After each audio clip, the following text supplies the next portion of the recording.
Yo, salut mes enfants perdus et les enfants du Rohan. Bah ouais, hein, t'es l'un ou l'autre. Pour être un mec ou une meuf du Rohan, fallait avoir participé à ma campagne Kickstarter l'année dernière, qui était un putain de fiasco total. Fallait te jeter dans la bataille corps et âme sans réfléchir en mode mirette. Sinon, bah t'es un enfant perdu et ça reste plutôt cool parce que t'as le droit de traîner avec Rufio.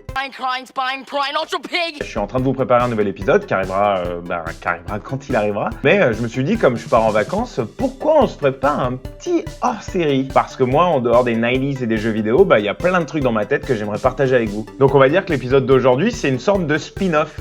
Et on sait tous que les spin-offs, c'est une putain de bonne idée, hein. La croisière folle amour, l'immortel, le miracle de l'amour, les vacances de l'amour, les mystères de l'amour, les tortues ninja dans l'espace, les tortues ninja avec les Power Rangers.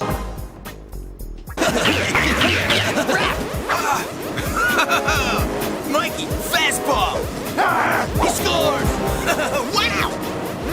Venus!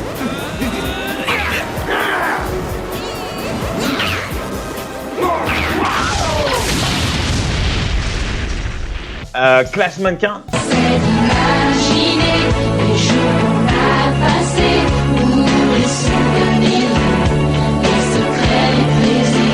Qui donne suite à Studio Sud. C'est comme ces lois qu'on laisse passer. Qui a donné suite à Cœur Caraïbe. Tu voudrais pas venir en Martinique avec moi? Quand ça maintenant? Qu'est-ce que tu veux faire là-bas? Rien, j'ai ri d'un truc de mon grand-père. Alors? On part là maintenant, on prend un taxi? On va à l'aéroport, on s'envole? On réfléchit pas. Non. Qu'est-ce qu'on attend? Et qui a donné suite à Aventure Caraïbe, ok. Donc bref, bah que du bon, hein. Et moi, j'ai envie de te redonner le feeling que t'avais quand t'étais petit, là, tu sais, le même que t'avais devant La Nuit des Héros ou Mystère. Aujourd'hui, ces mystères sont encore inexpliqués.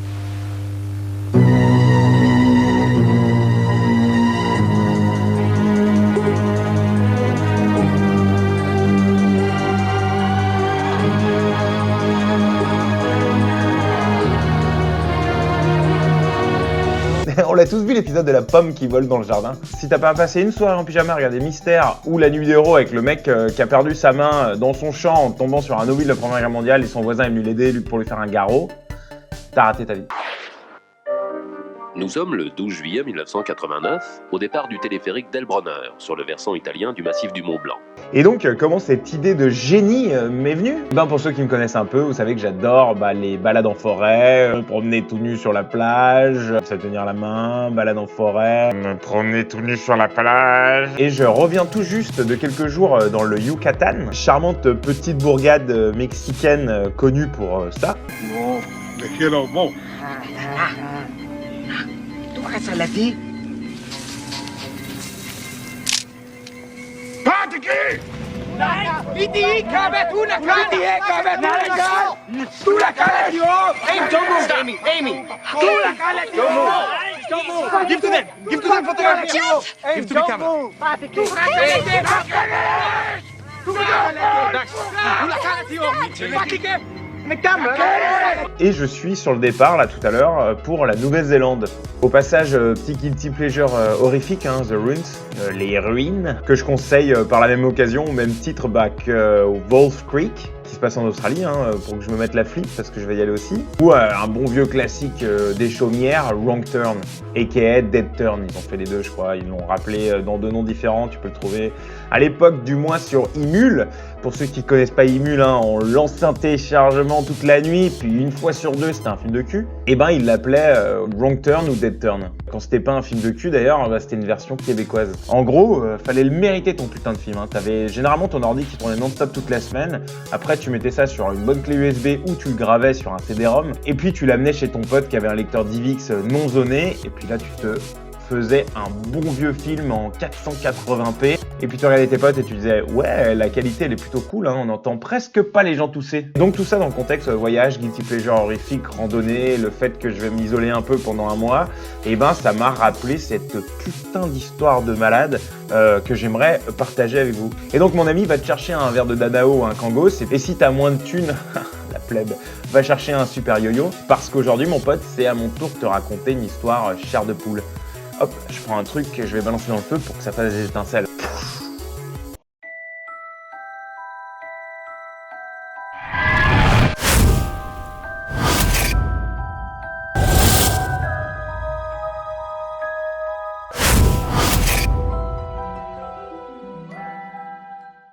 Voyager, c'est la vie, hein, et découvrir des endroits différents en dehors des pays développés, c'est formidable. On a les plus belles expériences de sa vie en voyageant, ça c'est certain. Et si on peut voyager avec son meilleur ami ou sa meilleure amie, on est tous d'accord pour dire que c'est encore mieux.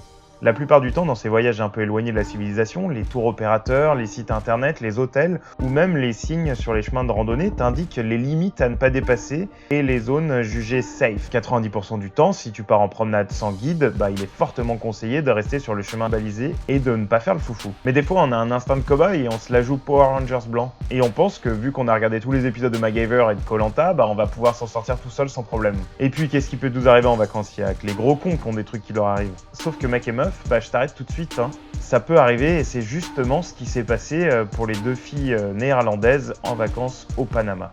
Chris Krams, qu'on va appeler Chris, a 22 ans et Lisanne Froon, sa meilleure pote, elle en a 21. C'est deux copines des Pays-Bas qui partent en vacances pour fêter la fin des études de Chris. Elles arrivent au Panama en mars 2014, visitent le pays pendant 2 semaines avant de rejoindre leur destination, la ville de Boquete.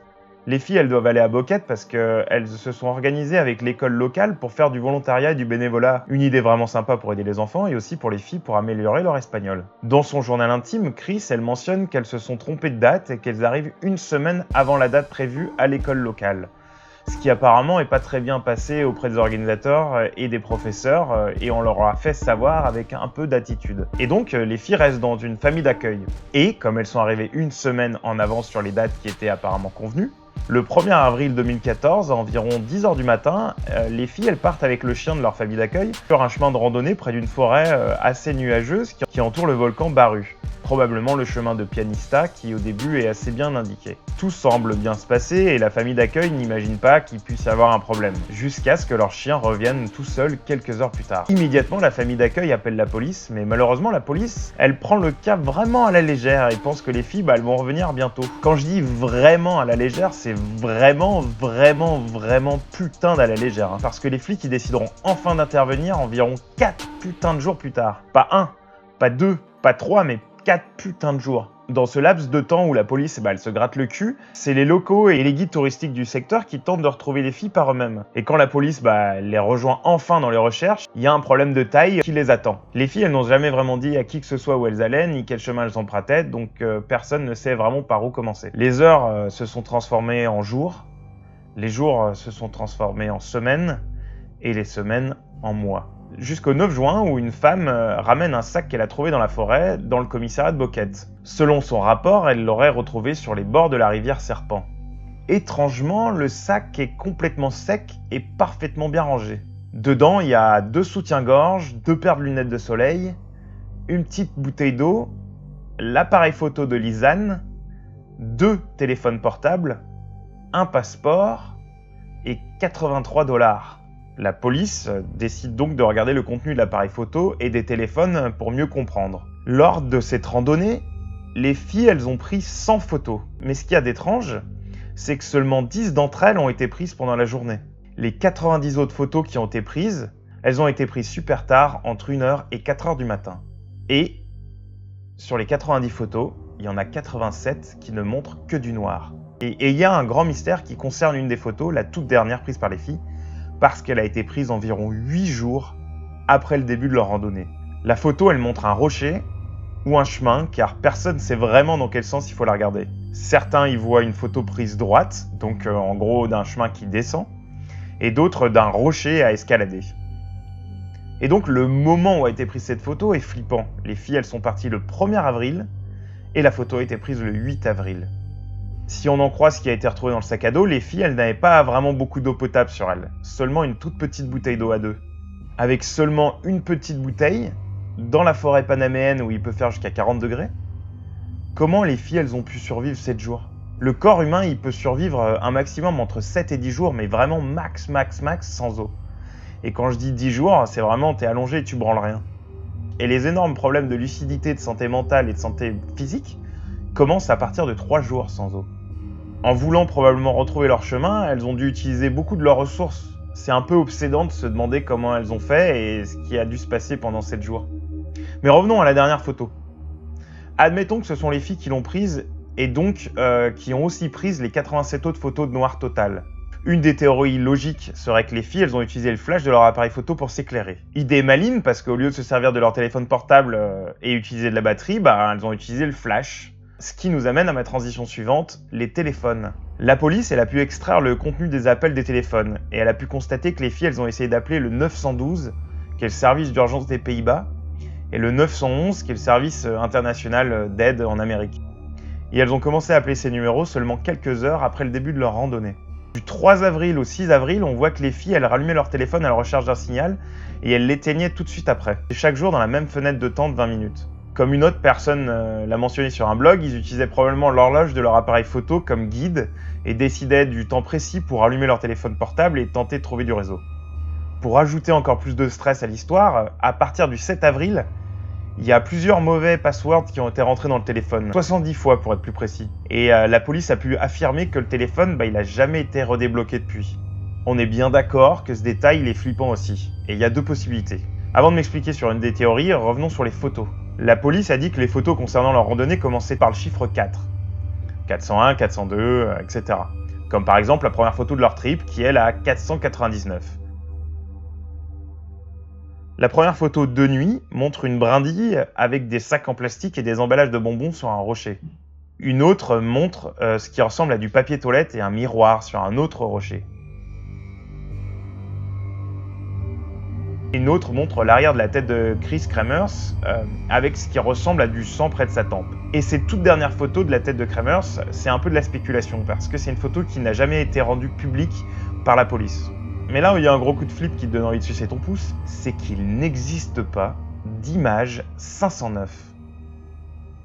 Il y a plus de 100 photos dans cet appareil qui sont toutes intactes, et comme par hasard, l'image qui manque, c'est l'image 509, l'image pile entre la dernière photo prise de jour et la première photo prise de nuit. Pourquoi les filles, elles auraient voulu, et surtout pris le temps, d'effacer une photo dans leur appareil alors qu'elles étaient en mode survie? Les enquêteurs, ils n'ont jamais pu retrouver cette photo, car même le fichier source a disparu. En gros, quand tu effaces une photo sur ton appareil, en fait, elle est encore là, ta photo. Il y a une micro-version dans le système. Et pour effacer vraiment la trace du fichier source, tu peux le faire qu'avec un ordinateur. Si en fait, il y avait quelqu'un ou quelque chose dans la forêt. Il pourrait y avoir quelqu'un ou quelque chose dans cette forêt qui suit les filles pour potentiellement les tuer. Et s'il y était arrivé, mais qu'il avait été pris en photo par les filles, qui cherchaient à l'éclairer ou à savoir où il était, cela expliquerait peut-être pourquoi il manque une photo. Pour les codes PIN du téléphone, la théorie, c'est que à partir du 7 avril, quelque chose est arrivé à Chris. Elle est soit morte, soit blessée, et Lisanne, elle est partie seule avec les 2 téléphones pour chercher des secours. Ne connaissant pas le PIN de Chris, elle aurait donc tenté elle-même de le rallumer 77 fois pour avoir plus de chances de trouver un signal ou alors pour s'éclairer avec. Et revenons à l'enquête. Après que les locaux ont eu connaissance de l'endroit où le sac à dos avait été trouvé, et en organisant une battue, ils ont retrouvé un short qui s'avère être le short de Lisanne. Mais là où la police est vraiment étrange dans sa façon de traiter cette histoire, c'est que dans leur version officielle, le short il aurait été retrouvé à côté du sac à dos, plié parfaitement sur un rocher, alors que post-enquête, les locaux affirment vraiment que c'est complètement faux et que le short il aurait été retrouvé bien plus loin, vers Monkey Bridge. Il y aurait environ 1 heure de marche entre la chaussure de Chris et le jean de Chris. Je vais revenir à cette chaussure.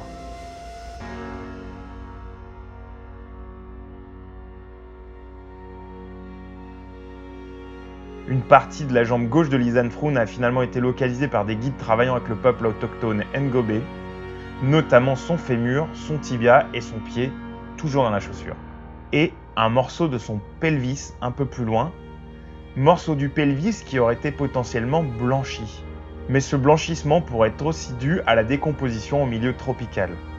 2 mois après, en retournant dans le secteur du sac à dos et du short, la police a également trouvé sur place quelques morceaux d'os appartenant aux 2 filles. C'est près de 33 os largement dispersés qui ont été découverts le long de la même rive du fleuve. Les tests ADN ont bien confirmé qu'il appartenait à Froon et à Kremers. Parce que cette histoire elle est complètement folle, il y avait 3 fragments d'os qui leur appartenaient pas du tout et qui ne correspondent à rien. Avec ces éléments, la police elle a porté une conclusion à l'enquête. Première théorie donc, avec les photos, le short et les os, la police conclut que Chris serait tombée en gros à Monkey Bridge. Morte ou inconsciente, Lisanne serait allée chercher de l'aide avec son sac à dos. Sur le chemin, voyant qu'il n'y avait rien d'intéressant dans le sac à dos, elle l'aurait donc jeté. Et un peu plus loin, elle aurait jeté son short car il restreignait ses mouvements et probablement qu'elle voulait courir. Ne trouvant pas de signal pour appeler des secours, elle se serait perdue un peu dans la forêt. Elle aurait utilisé l'appareil photo pour s'éclairer et tenter de retourner voir Chris. Arrivée dans le secteur de Chris et fatiguée en espérant que quelqu'un passe sur le chemin, elle serait morte elle aussi d'épuisement. Et par la suite, c'est les animaux qui auraient eu raison de leur cadavre. Et voilà, fin de l'enquête. On peut se bouffer un donut et se servir un petit verre de café. Beau travail les mecs, ça tient vraiment debout ce que vous avez fait. Je m'appelle Marcel Patulacci, brigadier chef et agent de la paix avant tout. Sauf que, attendez les mecs, il est dit dans le rapport qu'il y avait d'autres empreintes digitales que celles des filles sur le sac à dos, mais que vous avez jamais essayé de savoir à qui elles étaient vu que vous avez conclu l'affaire. Aussi, vous avez quand même mis 4 putains de jours pour commencer vos recherches, alors que même un gamin de 8 ans, il sait que tout type de disparition, c'est les premières 24 heures les plus vitales. Il y a aussi un autre truc qui cloche. Vous vous souvenez que j'ai parlé de ma théorie d'une 3e personne impliquée? Premièrement, il nous manque une photo, la 509, qui comme par miracle est la dernière photo entre les filles en mode vacances et la nuit en mode stress. Ensuite, on a un sac à dos retrouvé près d'une rivière parfaitement organisée et sec. On a aussi des morceaux d'os qui appartiennent à on ne sait qui, des empreintes digitales inconnues, et aussi les morceaux de corps retrouvés étaient complètement décomposés et en différents morceaux séparés après seulement 1 mois. Surtout que 4 ans après, en février 2018, on trouve une côte qui appartient à la soi-disant meuf qui est partie aller chercher du secours, à plus de 3 heures de marche plus haut dans les montagnes. Donc en gros, elle serait montée là-haut pour chercher un signal, elle y a laissé une côte, elle est redescendue voir sa pote et elle y a laissé son fémur. Il y a un truc qui marche pas là. Et pourquoi je dis qu'il y a une autre personne? Parce que au Panama, dans la même région, l'année dernière, en 2018, il y a une fille de 23 ans, Catherine Joannet, qui a été retrouvée morte étranglée par son propre t-shirt dans la forêt. Aujourd'hui, il y a une seule personne qui est potentiellement coupable, c'est un adolescent du secteur. Et si c'était tout simplement la même personne ou quelqu'un d'autre ou une histoire semblable. Mais ce qui est sûr dans cette histoire, c'est que la toute dernière photo prise sur leur appareil me hantera toute ma vie.